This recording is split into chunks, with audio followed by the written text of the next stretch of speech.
Hello dear students, मैं Parul from सृजन का संकल्प। हम पढ़ रहे हैं क्लास 3 की ईवीएस हमारा परिवेश।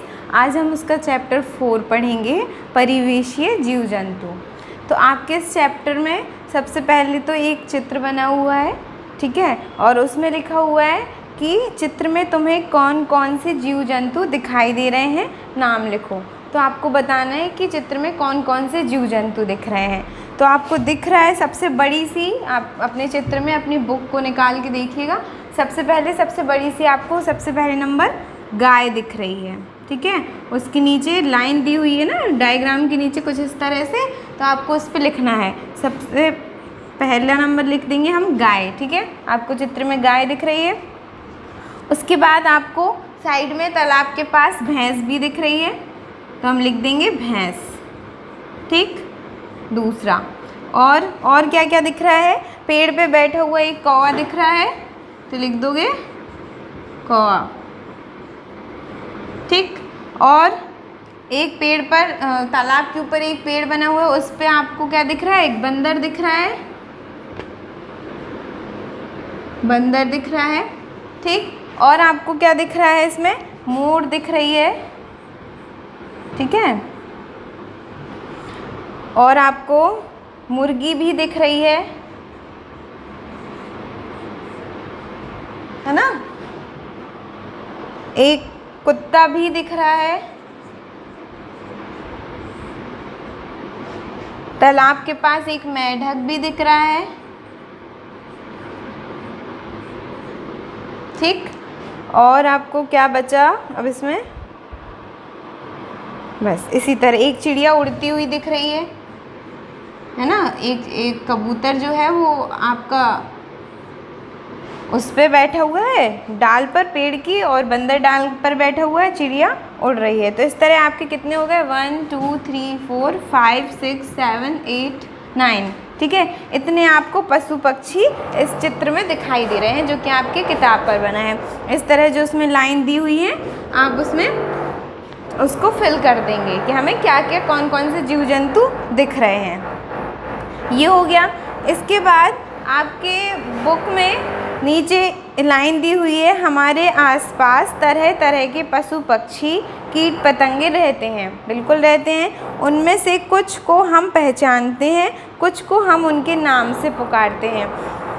मतलब पहचानते हैं तभी आप उनको नाम से पुकारते हैं। कुछ का आपको नाम नहीं पता होता है, लेकिन शेप और आकार पता होता है। इनको हम पहचानते हैं, तो उनको पहचानने के कुछ पॉइंट्स हैं। आपकी बुक में दिया हुआ है कि कुछ पशु पक्षियों को आप उनके नाम से पहचानते हैं और कुछ को आप उनके आकार से पहचानते हैं। तो हर पशु पक्षी का आकार अलग होता है, कलर अलग होता है, उनका शरीर का बनावट अलग होता है। और ये पॉइंट बहुत इम्पॉर्टेंट है, ये आपको नोट कर लेनी चाहिए। आपकी बुक में लिखा है फर्स्ट उनके शरीर की बनावट से, उनके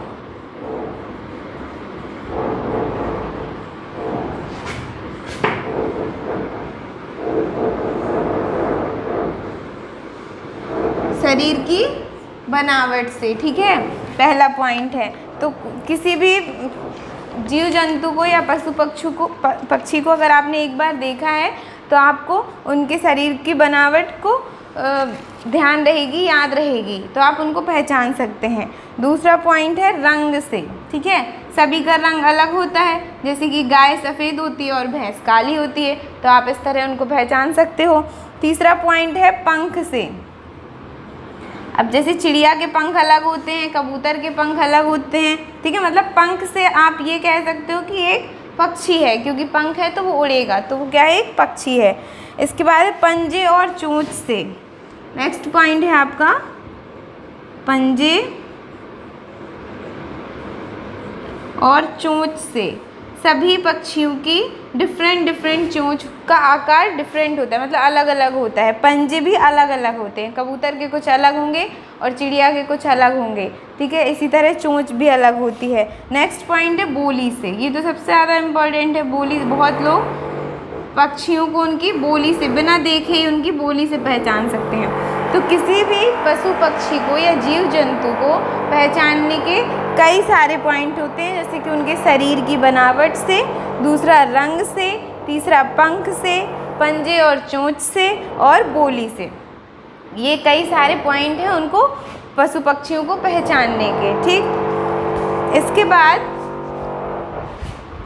आपकी बुक में आगे लिखा हुआ है हर प्रकार के जीव जंतु बनावट, आकार आदि में एक दूसरे से अलग अलग होते हैं। बिल्कुल होते हैं। अगर आपने एक बार किसी जीव जंतु को देखा है, मतलब सभी सेम नहीं होते, जैसे कि मनुष्य में भी होता है, और जैसे मनुष्य होता है, जीव जंतुओं में मनुष्य और पशु पक्षी होते हैं, सब अलग अलग होते हैं। तो हर प्रकार के जीव जंतु बनावट, आकार आदि में एक दूसरे से अलग अलग होते हैं। किसी का आकार बड़ा होता है, सिर्फ सेम वही है जो अभी हमने पॉइंटों में डिफाइन किया है, बिल्कुल वही बात आपके पैराग्राफ में लिखी हुई है कि किसी का आकार बड़ा होता है, किसी का छोटा होता है। कोई चलते हैं, कोई रेंगते हैं। ठीक है ना। चलता कौन है? जैसे जैसे गाय भैंस है, ये चलती हैं। और रेंगता कौन है? जो पेट के बल चलता है। यार मतलब उसके पैर होंगे, हाथ होंगे, लेकिन फिर भी वो रेंगता हुआ कहलाएगा। जैसे मगरमच्छ है, ठीक है, ये रेंगता है। कोई रेंगते, कुछ उड़ते हैं तो कुछ कूदते हैं। उड़ता कौन है? कौवा उड़ता है, चिड़िया उड़ती है। और कुछ कूदते हैं, जैसे कंगारू कूदता है, बंदर भी मोस्टली कूदता है, उचकता है, तो बंदर भी आ जाएगा। कुछ फुदक फुदक कर चलते हैं। ठीक है।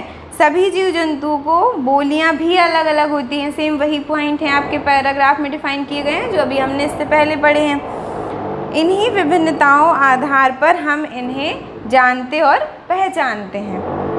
पक्षियों को उनके रंग, पंजों, चोंच व पंखों की बनावट से पहचाना जा सकता है। पक्षियों की सिर्फ बात हो रही है। अगर हम सिर्फ पक्षियों की बात करें कि पक्षियों को कितने प्रकार से पहचाना जा सकता है, तो रंग, और सबसे पहले रंग हो जाएगा, अलग अलग रंग के होते हैं। ठीक है। उनके पंजे भी अलग अलग होते हैं, रंग से, पंजों से, चोंच से और पंखों से। ठीक, इतने प्रकार से हम पक्षियों को पहचाना जा सकता है, रंग से, पंजों से, चोंच से और पंखों से। ठीक है। इनकी सबकी अलग अलग बनावट होती है पक्षियों में, पक्षी उड़ने वाले। ठीक है। ये आपका इतना पैराग्राफ में बताया गया है।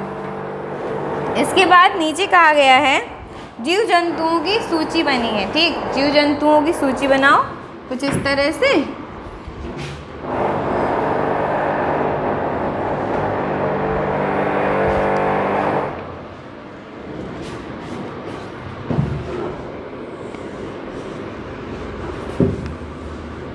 ये आपकी जीव जंतुओं की सूची है।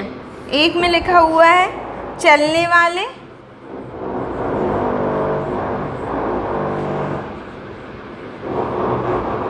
चलने वाले, फिर है कूदने वाले,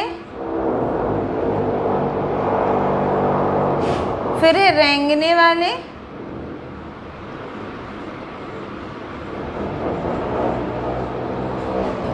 उड़ने वाले।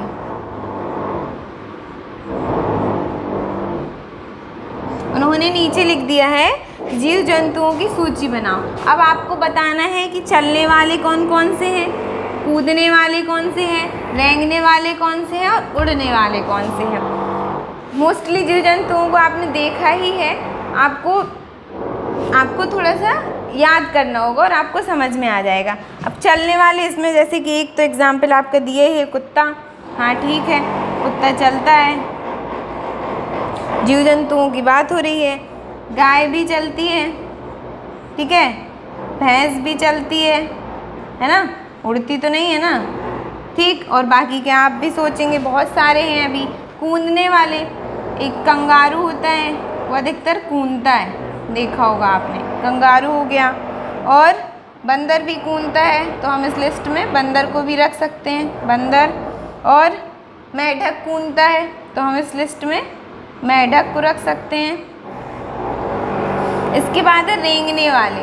ठीक है, तो रेंगते कौन कौन से जीव जंतु हैं? ठीक है, सांप जो है ना वो रेंगता है, सांप रेंगता है। ठीक, और मगरमच्छ भी रेंगता है। मगरमच्छ जो है वो भी रेंगता है। उड़ने वाले तो आपको पता ही है, कबूतर, तोता, चिड़िया, है ना, बहुत सारे ऑप्शन हैं, आपने देखे भी हैं, इनको जानते भी हैं। तो ये कुछ आप अपने आप से भी लिखेंगे, आपकी बुक में खाली जगह छूटी हुई उसको भरेंगे। कबूतर, तोता, चिड़िया, है ना, बहुत सारे ऐसे पक्षी होते हैं जो उड़ते हैं। ठीक, ये आपका कंप्लीट हो गया। इसके बाद आपके बुक में नेक्स्ट लाइन दी हुई है, क्या तुमने ज़मीन पर चलने वाले जीव जंतुओं को पानी में तैरते हुए देखा है? बताओ, सोचो भाई। अब ये आपको सोचना पड़ेगा कि कुछ जीव जंतु ऐसे होते हैं जो पानी में भी तैरते हैं और ज़मीन में भी चलते हैं। तो ऐसे कौन कौन से जीव जंतु हो सकते हैं जो पानी में भी तैरते हैं और चलते भी हों? सांप, सबसे पहला ऑप्शन होगा सांप। ठीक, सांप जो है वो आपका पानी में भी चलता है और ज़मीन में भी चलता है।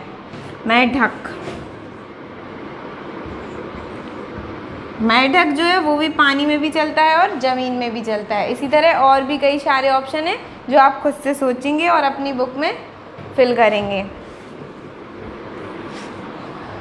दूसरा है, नीचे लिखा है चित्र में बने हुए जीव जंतुओं की आवाज़ें निकालें। अब ये आपको करना है, आपके चित्र में कौन कौन से जीव जंतु बने हुए हैं उनकी आवाज़ें निकालनी हैं आपको, जो कि चित्र आपके चैप्टर में पहले ही दिया था। क्या क्या है उसमें? कबूतर है, तोता है, इसी प्रकार के और भी जीव जंतु हैं। ठीक है, अब नेक्स्ट पार्ट को हम नेक्स्ट वीडियो में कवर करेंगे। तब तक आप अपना चैप्टर और भी अच्छे से खुद से भी पढ़िए। Thank you.